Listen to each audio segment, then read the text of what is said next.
পাকিস্তান এমন একটা দল যারা কখন কি করে বসে তা তারা নিজেরাও জানে না। কখনো হাই স্কোরিং ম্যাচ জিতে যায়, কখনো আবার লো স্কোরিং ম্যাচ হেরে সমালোচনার মুখে পড়ে। চলতি টি-20 বিশ্বকাপেও হয়নি এর ব্যতিক্রম।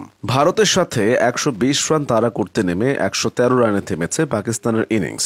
বাবর রিজওয়ানরা হেরেছে 6 রানে। এই মামুলি রানে হারার আগে তারা যুক্তরাষ্ট্রের মতো নবাগত দলের কাছেও হেরে লজ্জায় ডুবেছে। পয়েন্ট টেবিলে পাকিস্তানের এখন যে অবস্থা, এখান থেকে সুপার 8-এ যাওয়াটা অনেকটাই অসম্ভব। কিন্তু দলটা যে পাকিস্তান, 2022 সালের টি-20 বিশ্বকাপের কথা কি মনে আছে? সেই আসরে জিম্বাবুয়ের কাছে হেরে তুমুল আলোচনায় পড়েছিল পাকিস্তান। বাবর আজমকে ক্যাপ্টেন্সি থেকে সরাতে পাকিস্তানিরাই সরব হয়ে উঠেছিল। কিন্তু কয়েকদিন যেতে না যেতে দেখা গেল সেই বিশ্বকাপের ফাইনালিস্ট দল পাকিস্তান বাদ পড়ে গেছে ভারত, অস্ট্রেলিয়া, সাউথ আফ্রিকা কিংবা নিউজিল্যান্ডের মতো বড় সব শিরোপা প্রত্যাশী দল। অবশ্য ফাইনালের শিরোপার কাছে গিয়েও সেটি নিজেদের করতে পারেনি বাবর আজমরা। এটাই পাকিস্তান। ক্রিকেটের ভাষায় টিপিক্যাল পাকিস্তান, আনপ্রেডিক্টেবল পাকিস্তান। ক্রিকেটের আদিকাল থেকেই পাকিস্তানের শরীরে এই তকমা লেগে আছে। 1999 সালের কথা, বিশ্বকাপে পাকিস্তানের মুখোমুখি হয় বাংলাদেশ। পাকিস্তান তখন বিশ্ব চ্যাম্পিয়ন। অন্যদিকে বাংলাদেশ একেবারেই নতুন এবং আনকোরা একটি দল। কিন্তু সবাইকে অবাক করে দিয়ে ওই টুর্নামেন্টে টাইগাররা প্রথমবারের মতো 200 পেরোয়।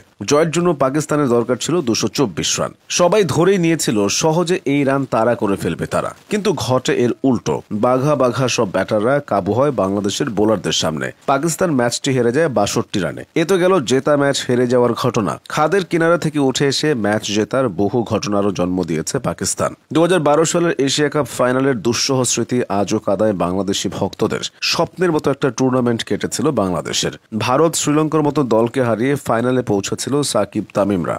ফাইনালে প্রতিপক্ষ পাকিস্তান, যেখানে বাংলাদেশের দুর্দান্ত বোলিংয়ে 50 ওভারে তারা মাত্র 236 রান তোলে। তখন টাইগারদের জয়ের ব্যাপারে সবাই আশাবাদী ছিল। শেষ ওভারে লক্ষ্য দাঁড়ায় 9 রান। পাকিস্তানের হয়ে বল করেন আইজাজ চিমা। প্রথম 4 বলে 5 রান নেন ব্যাটসম্যানরা। শেষ 2 বলে প্রয়োজন ছিল 4 রান। পঞ্চম বলে আব্দুর রাজ্জাক আউট হয়ে যান। শেষ বলে একটি লেগ বাই রান আসে। বাংলাদেশ 2 রানে হেরে যায়। হারার পর কান্নায় ভেঙে পড়েন ক্রিকেটের থেকে সমর্থকরা। এভাবেই অনেকটা হারা ম্যাচ জিতে এশিয়া কাপের ট্রফি নিজেদের ঘরে তোলে পাকিস্তান। পাকিস্তান কতটা অনিশ্চিত দল তার সব থেকে বড় প্রমাণ পাওয়া যায় 2007 সালের বিশ্বকাপে। সেই বিশ্বকাপে একাধিক চমকপ্রদ ঘটনা ঘটে। তবে সব থেকে বড় অঘটন ঘটিয়ে বসে আয়ারল্যান্ড। তারা হারিয়ে দেয় পাকিস্তানকে। এই হারের ফলে সেবার গ্রুপ পর্বের সীমানায় পেরোতে পারেনি পাকিস্তান। এই পর্যন্ত হলেও ঠিক ছিল।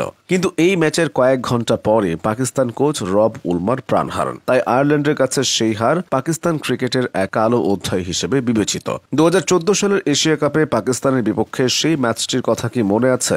এনামুল হক বিজয়ের সেঞ্চুরিতে সাইদ আজমল, ওমর গুলদের গুড়িয়ে বাংলাদেশ তুলেছিল 326 রান। তখন এটি ছিল বাংলাদেশের সর্বোচ্চ স্কোর। ওই ম্যাচে পাকিস্তান যখন ব্যাট করছিল, কখনো মনে হয়নি তারা এই রান তাড়া করে ফেলবে। কিন্তু শহীদ আফ্রিদি এসে দৃশ্যপট বদলে দেয়। তার ঝোড়ো হাফ সেঞ্চুরির সাথে ফাওয়াদের মার্জিত ইনিংস সব মিলিয়ে একরকম হারা ম্যাচটিও বের করে ফেলে পাকিস্তান। শুধুমাত্র আফ্রিদির কারণে পাকিস্তান বহু ম্যাচ হারতে হারতে জিতে গেছে, আবার জিততে জিততে বিপদে পড়েছে। ক্রিকেটে পাকিস্তানি এমনটা করতে পারে। হারতে হারতেও তারা জিতে যায়, আবার জেতা ম্যাচও হেরে বসে। তাই এই দলকে নিয়ে আপনি আগে থেকে কিছু বলার আগে 100 বার চিন্তা করবেন।